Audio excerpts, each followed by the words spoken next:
அக்கா பொண்ணுக்கு இப்போ எப்படி இருக்கு, பரவாயில்லையா? இருக்காப்பா, உயிரோட மட்டும் இருக்கா. சரிக்கா, பொண்ணு நல்லா பார்த்துக்கு.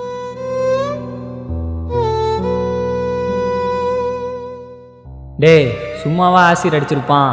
இவ ஏதாச்சும் வேலைத்தனம் பண்ணியிருப்பாடா. காலம் கெட்டு கிடக்குது. பிள்ளைய ஒழுங்கா வளர்க்க தெரிஞ்சிருக்கணும் பெற்றவங்களுக்கு.